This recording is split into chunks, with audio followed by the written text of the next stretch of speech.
98% of dudes rapping, they ain't nice as me. 98% ain't live the same type of life as me. The judge gave me life and then they sent me where the life is be. That level 4 with depth and vice, the type of stuff they like to see.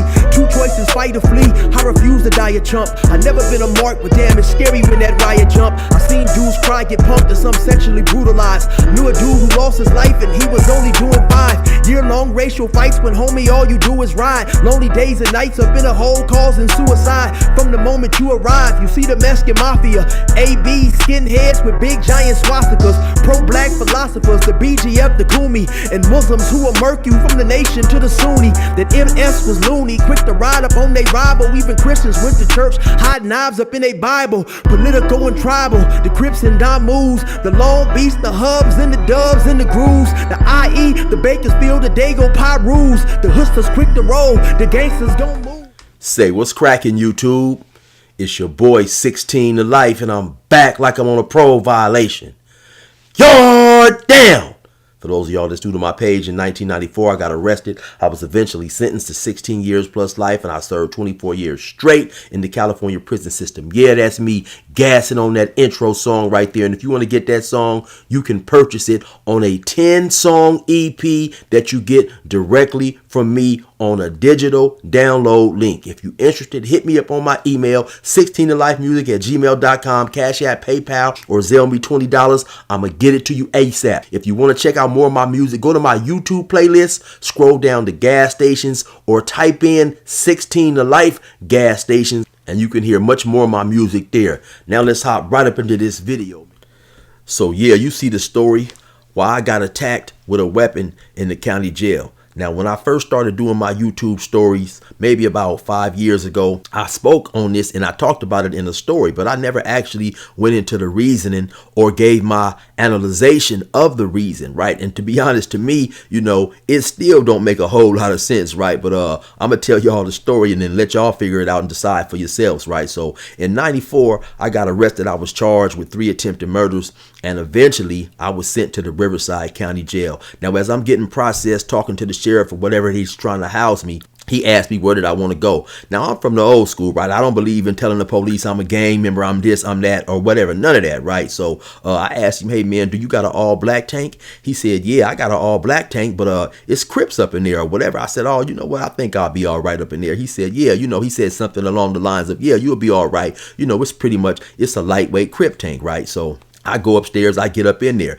Now, even though we're in Riverside County, in the Riverside County Jail, now this Crip tank consists of a lot of dudes from LA-based gangs. You had dudes from Fortray up in there, Grape, you know, Compton, East Coast. You had some cats up in there from Pomona Trade 5-7, as well as, you know, some dudes from Riverside, some Riverside gangs up in there. You know, actually, my cellie was a dude from Rubidoux, PJ, by the name of Big Ooze. You know, shout out to Big Ooze. Me and Big Ooze got pretty close eventually later on, you know. So now, so when I go up in there, I try to jump on the phone. You know, I'm on the phone. I hadn't probably been up in there maybe 10 minutes. So I'm on the phone now. I'm on the phone that's downstairs now. Now it's like 2 walls that kind of like come to a V, and the phone is almost like kind of by that V. So I'm on the phone, and as soon as I get on the phone, maybe a minute or two, a fight break out right there. Dudes go to squabbing. Boop, bop, boop, boop, bop, bop, bop. They, you know, they squabbing right there. So I tell whoever I'm talking to, I'm like, hey, you know, they fighting, and I'm kind of in the middle. So let me get on off the way. I'll get back with you or whatever. So I hop off the phone, and they continue squabbing, doing their thing. Now, even though, like I said, this was all Crip tank, and it was nothing up in there but Crips, you had at least 3 or 4 fights a day. Dudes was up in there squabbing all the time, and it wouldn't necessarily be a dude fighting a dude from another hood that he didn't get along with on the street, 2 opposing Crips. You know, it would be dudes up in there, you know, they would be cool 1 second, and the next minute they squabbing, whether it was behind, you know, frustration, dominoes, cards, dudes staying on the phone too long, or whatever the reason. You know, dudes are just up in there angry, you know, looking at going to the pen, and it was just a whole lot of squabbing going on. So maybe a day or 2 later, right, we all chilling, we sitting back watching TV. Now Family Matters is on TV, right? So a dude all of a sudden say, hey everybody, how can Urkel be in jail and be on TV at the same time? Talking about me. Dudes bust up laughing, everybody cracking up. Now, I'm a lightweight comedian myself. I like to bag and tell jokes, so I wasn't tripping. You know what I'm saying? Even though the dude who said it, and I'm going to just call this dude, man, I'm going to call him Chuck. Even though I didn't know Chuck from a hole in the wall. We had never spoke. We had never said anything before to each other. So I don't know why suddenly this dude, wanted to make me the butt of his jokes. But like I said, I'm a clown. I tell jokes myself. So, I wasn't bothered. I wasn't tripping. So a day or two later, I'm using the phone upstairs. Now, here come the same old dude, right? He said, hey, man, how long you going to be on that phone? I say, oh, I don't know, Loke. I'm going to be on in a minute. He say, oh, man, you don't know me good enough to call me Loke. And he plexed up. And I say, hey, man, and I say some choice words. I use some choice words and say, you didn't know me good enough to call me Urkel the other day. So what's cracking? Pick a sale. You know what I'm saying? So now, during the course of time that I had been up in there, like I said, it was a whole lot of fighting going on. And so when dudes would get ready to squab, they would tell somebody, well, what cell you want to go into? Let's pick a cell. Because the setting of that day room was somewhat like you would see on 60 Days In, big old open day room. And then outside the day room, it was like a big old bubble. And you had a sheriff sitting in the bubble. The pod actually was 3 different pods. And the sheriff in the bubble, he could watch he could watch all these pods from his angle. So dudes would tell somebody, hey, let's go up in the cell. So the CO wouldn't, or the sheriff or whoever wouldn't see the fight and lock everybody down. And then, of course, I would see dudes, because we had on these orange jumpsuits, they would take their orange jumpsuits off, right, to go in the cell and squab. Now, for those who may not be from California or may not just be familiar with the gang banging terminology, the word Loke is a common word used among Crips, so it's a very common word. It's not a disrespectful word whatsoever. So now when he said, oh man, you don't know me good enough to call me Loke, I did know enough about this dude to know that he was a Crip, right? So now when he say that, to me, it seems like this dude just has a problem with me personally for whatever reason, right? And he's trying to, I guess he think he got a softie or whatever he thought. I don't know what the dude thought, Now at the time, man, I'm about 5'9", maybe about 145 pounds, if that much. I'm a little dude. When I go up in there, I don't got no other homies up in there. At the time, of course, my hood is a small hood. Probably none of these dudes up in there, but maybe some dudes from Riverside possibly may have heard of my hood. So I don't know what this dude is thinking, right? So now when we go up in the cell, when we get up in the cell, he come in there and he say, oh man, why you want to get at me like that or something, he said. And I basically told him, miss me with all that talking, right? And I rushed him. And so now when we rush each other, we locked up, right? We kind of locked up and I push him up off me. Now when we go up in there, the only thing is on my mind is I'm a little fearful because I'm an extremely light dude, right? And I know that in this cell, it's not a whole lot of room to be, squabbing. So more than likely it's going to come to some tussling. And he got on a jumpsuit. I can't tell how big he is, but he's 5'11", 6 feet, somewhere around there, And so I'm thinking that he may try to get me up in here and wrestle me around or whatever and grab me and hold me and so on and so forth, right? Because we locked in the cell. So when we go up in there and we initially lock up, and once I push him off, my confidence gets sky high because I'm thinking, okay, if I can push this dude off with that much ease, he must not be no big old dude. And I've always had, supreme, extreme confidence in my hands, like most people do, whether they can or they can't fight. We just believe that, we can fight or whatever. So when I push him off, now we in the cell. The cell is locked, right? So he came in second, so he's extremely close, if not up against the cell door. So when I push him off, I fake with a left and come over with an overhand right. Bam! I catch him right on the chin, real good. Now he's already back up against the door. So when I hit him, his head and his face don't have anywhere to go, so he just really hits the back of the door and absorbed the punch. And so when I hit him, bam, I hit him with a good one. He go right down. So now I'm standing over him, I'm talking crazy, cussing and calling him a whole bunch of busters and so on and so forth, and I'm slapping him. Now, bam, I'm slapping him. Now, initially when he came up in there and we first locked up, right, so right when we was locking up the first time, I seen somebody walk past the door. Somebody said, oh man, what's happening up in there? And the dude who walked by, he said, oh man, he in there handling that little dude, talking about the dude Chuck. Oh, Chuck in there handling that little dude. He saw us, I guess, locked up or whatever. So now, when I'm standing over him talking to him, standing over talking to him. I'm smacking him and stuff, all of a sudden the door popped back open. So I don't know if maybe one of the dudes outside had held his hand up, and got the guard to open the door. So later on, I come to find out that this dude is his cousin, or the dude on the ground is his uncle, or whatever. I don't know if they was really related, or if they were just, some play cousins, play uncles, whatever it was. Now, when the dude come up in there, I want to say he might be like 5'10", maybe 5'11". He's a real stocky, cut up dude. And there at that time, they still had the weights. And then I found out later on, he had been to YA a whole lot, California Youth Authority, which is like a prison for dudes, I think between the ages of 15 and 25 or whatever, right? So when he looked down at old boy on the ground and look at me, he like try to get off on me or something, right? So I step back and I get off. Whoop, whoop, whoop. I hit him with a couple good ones. I remember him saying something like, "Oh, that's how you doing it," or something he said, right? And he rushed me. So now when he rushed me, now the cell is small. I'm already back kind of like almost up against they got like a little desk where you can write, and they got a seat attached to it, and the seat kind of protrudes from the desk a little bit. I'm almost touching that seat. So when he rushed me, I don't really have a whole lot of room. So I go down and I try to scoop his legs and pick him up and slam him. Now keep in mind, I've already took my jumpsuit off, right, to go in here and fight this other dude. So all I got on is my boxers. So now when I grab him and try to scoop him up, like I said, he's already a big dude. He drops all his weight on me and kind of like grabs the side of the desk, so I couldn't pick him up, right? So the next thing I recall, man, is just feeling like a pain in my back. I never really actually seen what dude had, but I assume he had some type of, some razors, maybe, because they had a machine up in there we could go buy razors to shave with, and a whole bunch of different stuff they sold in the vending machine. And so I'm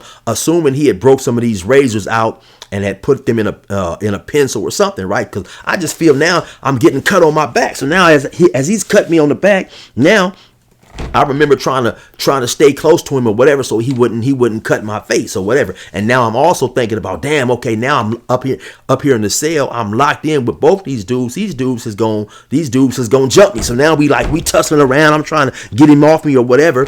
And at some point, I remember the other dude, he got up and he had tried to grab me by the shoulder. I swung my elbow back like bam, just luckily happened to catch him in the face somewhere or whatever. So I don't know if the guard looking in saw these dudes, crowding around the door now, because when dudes was up in there fighting, of course, everybody be like, "Hey man, stay away from the door, get off from the door." But of course, there's always some nosy dudes who still want to go and look in the window and see what's going on. And so now, of course, I'm thinking that when the other dude came in, that really, piqued individuals' curiosity or whatever. So now dudes is coming in, trying to come to the door, trying to see. Because now later on, I come to find out too, the dude who came in, he pretty much was running the tank up in there in terms of squabbling. He had whooped everybody up in there pretty much. He was doing a whole lot of squabbling up in there, and he was putting hands on a whole lot of people, to my understanding, right? So anyway, I don't know if these dudes is gathering around the door or whatever, but the door pops open. So when I hear the door click open or whatever, and plus now I can hear the guard talking about, you guys go back to your cell, lock it up, go back to your cell. So obviously the guard has realized that something is going on, right? So when they do that, I push old boy up off me and I get on up out of there, right? I'm trying to get away from this weapon, this knife, or whatever it is. Later on I realized that it was some razors, but at that time, I don't know what it is. All I know is he's cutting me on my back, right? So within seconds, you have a bunch of COs, or excuse me, not COs, guards run up in there or whatever, sheriffs or whoever they is, correction officers or whatever, run up in there and like, "Hey man, what's going on? What's going on? What's happening?" They see me because I like to say my jumpsuit is off and my back is bleeding or whatever, man. And so they eventually come get me. They take me, they take me to the hospital. My back is all jacked up or whatever. They take me and they take the other dude who I got into it with, the first dude, Chuck. They put us both in a transport van and take us to the hospital. Me to get some, my back, some stitches in my back or whatever, because I had like three long cuts on my back. Two of them are still there today, right? And the dude who I was fighting, who came in the van with me, his jaw was all messed up. He had to go in there and get some stuff done to his jaw, some guys put in his jaw, whatever. Like I say, I caught him with a cool punch, right? So all this blows over, eventually I end up getting transferred to another part of the jail. But then later on, I found out the reason dude said he came up in there and cut me is because he thought that I was stomping. He thought that I was stomping the other dude when I was in there slapping him or whatever. Like I said, I knocked him down and I was standing over him, right? So he thought I was stomping him, and they said Crips don't stomp Crips. So keep in mind, right? This is 1994, right? So there was a whole lot more Crip love, Crips had love for other Crips than there is today. But there definitely was, Crips back then at that time. Also, you had Crips killing each other. So there was no 100% Crip unity or whatever, right? And so I'm fresh from the streets. Like I said, I'm fresh from the streets. This is 1994. So some of these individuals in there, I guess, who had maybe went to YA or, had went to the pen or whatever, may have been around some older dudes who still had been instilled in them that, Crips have love for Crips, regardless of the situation. You don't pull weapons on, you don't pull a weapon on another Crip and things like that, right? You let a Crip get a fair one, if y'all fighting, he fall or whatever, you step back or whatever. But I'm coming fresh from the street, nobody hasn't explained to me these, these so-called rules or whatever, so I'm coming from the street with a street mentality, so being from the street at that point in time, it was a few rules that we had in the hood. Of course, homies don't pull guns on your homies, but then those are your immediate homies. Of course, there was no snitching and stuff like that. And then, they didn't want none of the young homies out there smoking Sherm.